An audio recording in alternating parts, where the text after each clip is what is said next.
first topic is our consolidating data.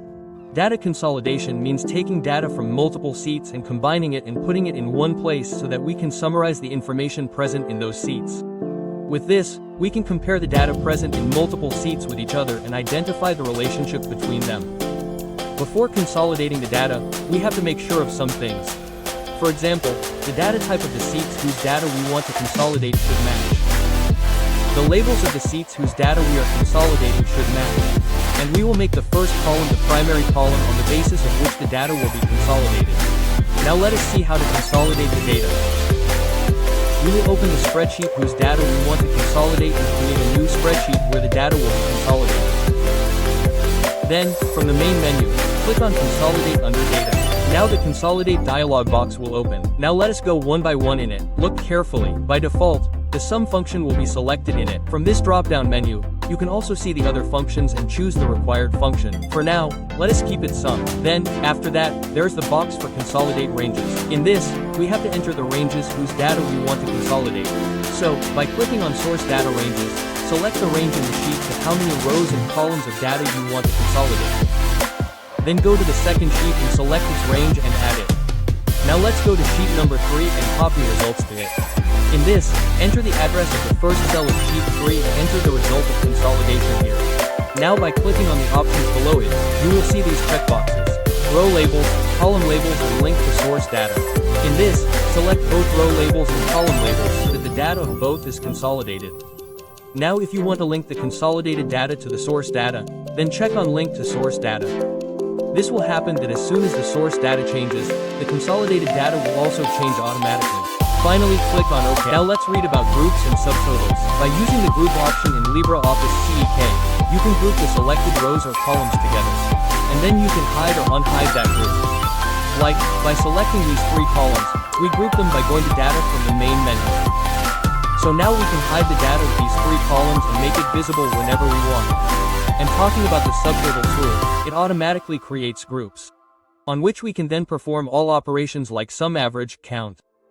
Let us see how to use the subtotal tool. First, let us create a document, and it is very important to have labels on it because further work will be done on their basis. Okay, click on the subtotal option inside the given data. Now in the group by option, select the column on the basis of which you want to create groups. And the column whose data's subtotal is to be calculated, we will select it by clicking on the checkbox here. And now we have to calculate the sum, so from here we will select the sum function. If we want to create groups in any other column in the data, then we will do further grouping in the second group, third group in option. Then click on the OK button. So now you can see that this data has been grouped and we had to calculate the sum, so the 2 has been calculated group-wise. Next is what if scenarios. What if scenarios answer what if questions. For example, suppose you are calculating simple interest and you want to see how much simple interest you will get in different scenarios. Like what if the principal amount is 10,000? What if the time is 12 years instead of 10, or what if we keep the rate 9 instead of 6? So to answer such what if questions, we can create different scenarios and find out and compare the different outputs. To create a scenario in LibreOffice Calc, we have to follow these 5 steps. First of all, select those cells in which you will make changes and see different outputs. To select multiple cells, you can select ranges directly with the mouse or by pressing the Control key on the keyboard. When you click on the cells, they will be selected one by one. Click on Scenarios under Then Tools, which will open the Scenario dialog box. Here you can give a name to the scenario, then click OK. Now a scenario has been created based on these values. Now we change these values and create a couple of more scenarios. Then you will know how helpful the Scenarios feature is. Now see, we have created these scenarios with different inputs. Now we can easily switch to each scenario and compare them with each other to find out which one is the best one. Next is the what if analysis tool. In this also we calculate the results of different situations. But in this we do not create scenarios, rather the result is displayed in the form of a grid. Let's take a closer look at what used to happen in scenarios. In scenarios, we used to create fixed scenarios by taking some specific input sets and then compare them with each other. In the what if analysis tool, we can test a range of variable values and see its results simultaneously in a grid. You will understand better if you see examples. So let's do it practically. First, let's enter some data in CEK. Right now we are entering the sales data of a store. And we will enter a formula here to calculate the profit. How will the profit be calculated? Total items sold into selling price minus cost price. And from the total we will subtract the fixed cost. Now, let's write the data of annual sales on the side. Create an array of input values on the basis of which output is to be generated using the formula. Now in step number 3, we will select the cell range for input and output. Then click on Data, then Multiple Operations.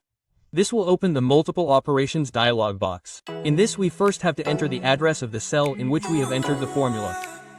Then which is our variable value? That is the one for sales, right? We have written the range of variable values for it. So the value of item sold is the variable value here. Like here we had calculated for 100 sales. Now we have to calculate the profit for these different sales values. So this cell is becoming our variable, right? On the basis of which we will calculate the profit later. So this is our variable cell. So we will enter its value here. Then click OK. So now the profits of different sales figures will be visible to us here. If we did this in scenarios, it would take us a lot of time and we would not be able to see such a result at once. We had to select each scenario and see what profit we were getting on the sale of so many items. Right? So this is the advantage of VERDIF analysis tool. Next is goal C. Till now we were seeing what output was coming by entering different input values. But suppose there is a case in which we know the output that I want this much in the final. Just tell me how it will come. So goal seek comes in handy for that. Goal seek helps in finding out the input for specific output. Let's see how to use it. Again, first we will enter some data in the worksheet. For now, let us enter our subjects and their marks. English, Hindi, Maths, Science, SST and IT. Now suppose all our exams are over but the IT exam has not taken place. So we know the marks of the main subject but do not know the marks of IT because its exam has not taken place yet. So let us write 0 here. In the end, we have to find our percentage. So we know that we need 96%. So now we have to know how many marks we have to get in IT to reach 96. So go to Tools and click on Goal Seek. In the Formula cell box, enter the cell in which your formula is entered. Our formula is in the percentage cell. So let's select it. Now in which cell we have to find the value and that is this IT cell. And what is our final percentage? 96.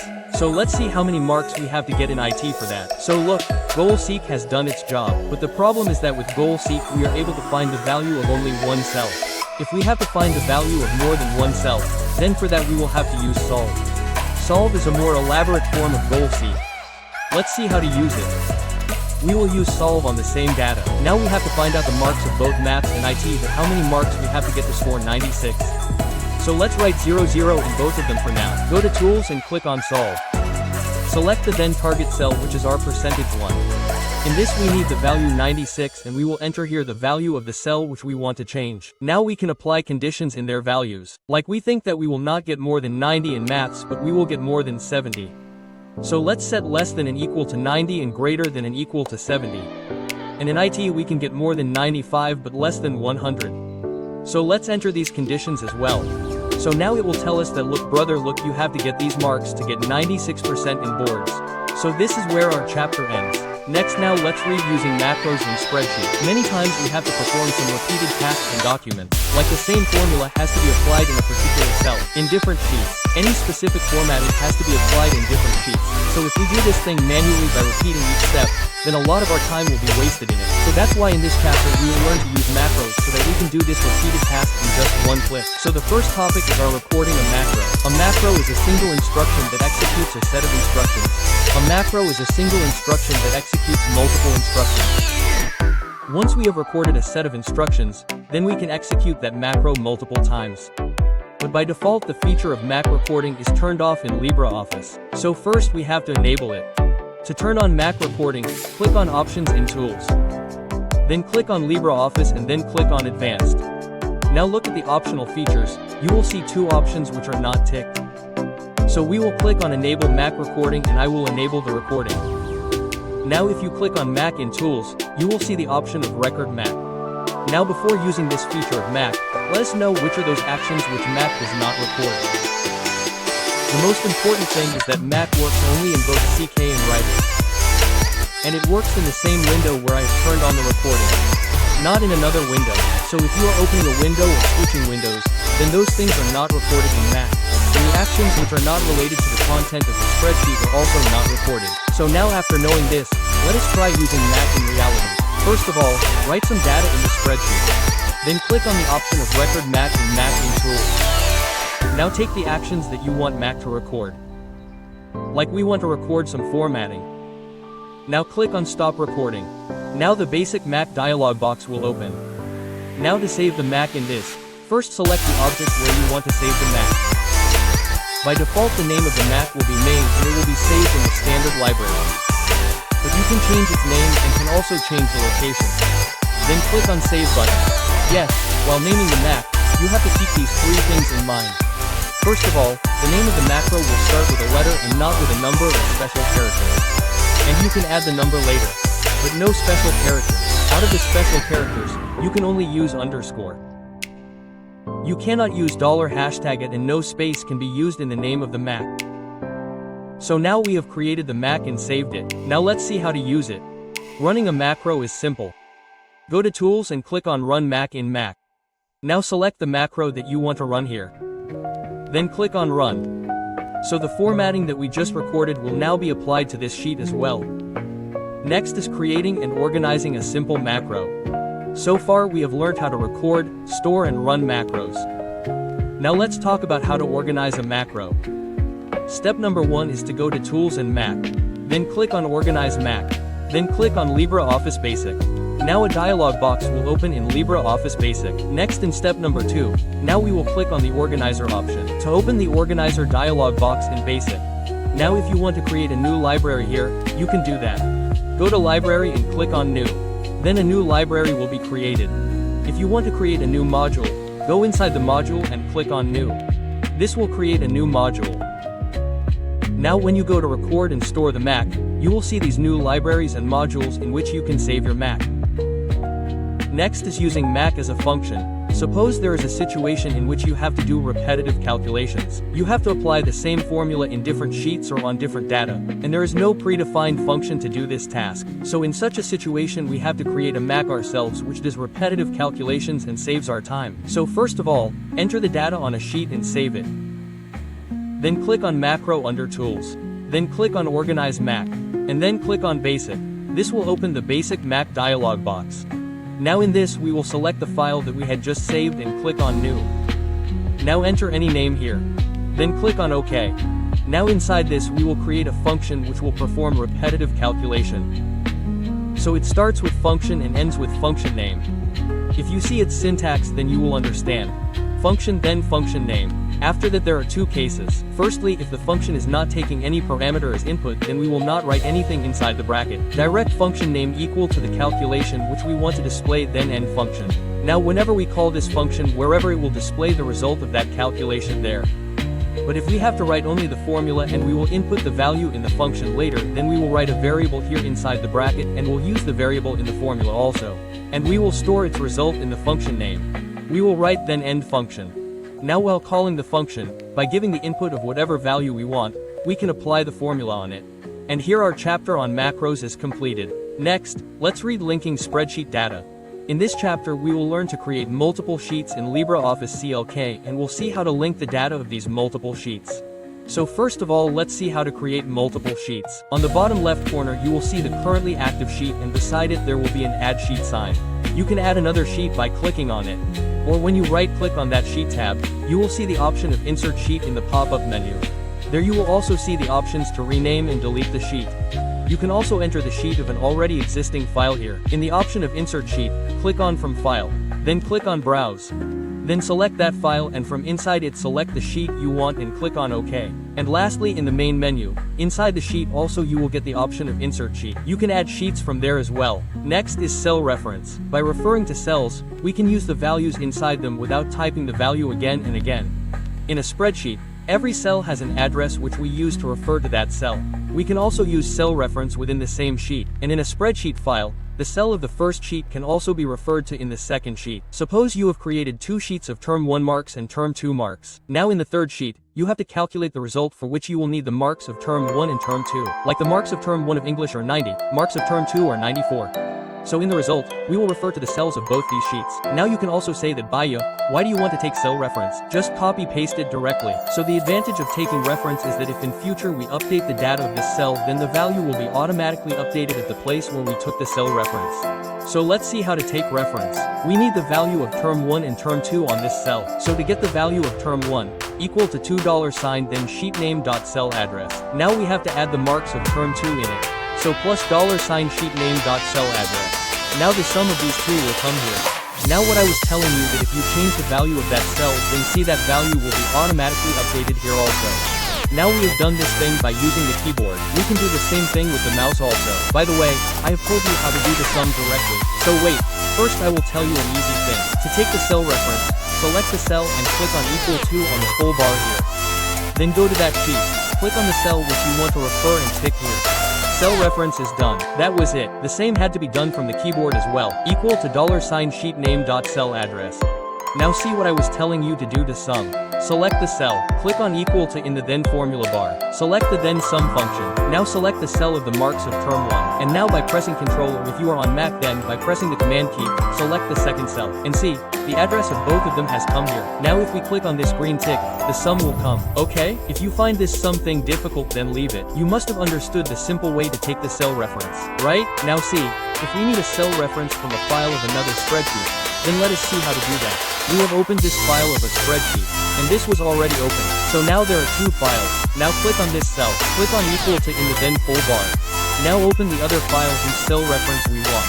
Now click on that cell and come back and click on the green tick here. The job is done. Now if you want to do this work with the keyboard then it is a little tough because we have to write the complete path of the file as we can see here, right? So we have to type the complete path of this file and the job will be done. But I would prefer that we do it with the mouse only because it is easy. Next is hyperlinks to the sheet.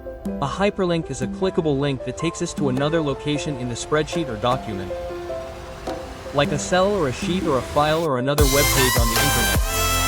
Okay, so a hyperlink is helpful for quick navigation and easy access to related data. There are two types of hyperlinks, absolute and relative. Absolute hyperlink saves the complete location. It works as long as the target location does not change.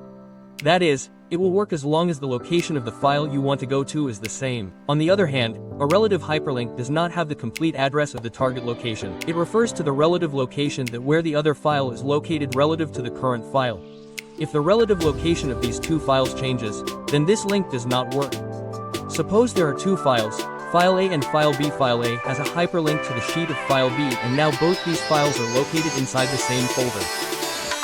And if we put file in another folder now, then this relative link will not work, because their relative location has changed. On the other hand, if we had moved the entire folder somewhere else, then there would have been no problem, because even now those two files are connected to each other in the same way. That is, if they're inside the same folder, then their relative location has not changed. So as long as the relative location is the same, the relative hyperlink will work. If it was an absolute hyperlink, then it would have worked until the target location, i.e. the location of file B, had not changed. Then you can place file anywhere. It will not make any difference to the target location. So absolute hyperlinks will still work, but relative ones will stop working when their relative location has changed. Now let us see how to create this hyperlink. First of all, open the sheet in which you want to insert the hyperlink.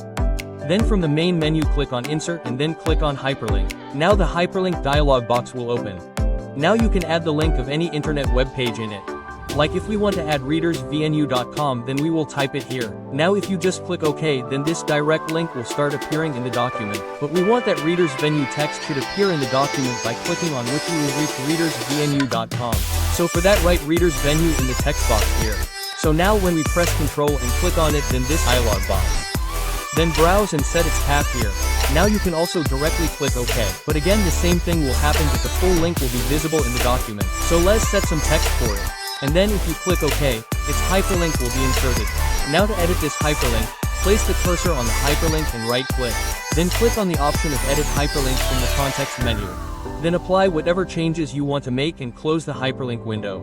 To remove the hyperlink, simply click on the option of Remove Hyperlink. Then this hyperlink will be removed. Next is linking to external data. Internet is a rich source of information, and on the internet, data is stored in the form of web pages. And we can insert all the tables present in those web pages in Calc. Let's see exactly how to do it. Open the spreadsheet in which we have to insert the external data. Now select the cell in which we have to store the first cell of the table of external data. Now click on External Links in the sheet in the main menu. The External Data dialog box will open. Then type the URL of the source document and then press Enter. Now you will see a window with import options. If you want to select the language in it, then click on Automatic so that the data will be displayed in the same language which is in the web page, and then click on OK. Next is linking to registered data sources. In LibreOffice Calc, we can link spreadsheet documents with databases. Let's see how to link. First of all, click on Options in Tools, then click on LibreOffice Base, then click on Databases. Now here you will see the default database. If you want to add a new one, you can do that as well. Then when you go to View and click on Data Sources, you will see the data sources there. So this chapter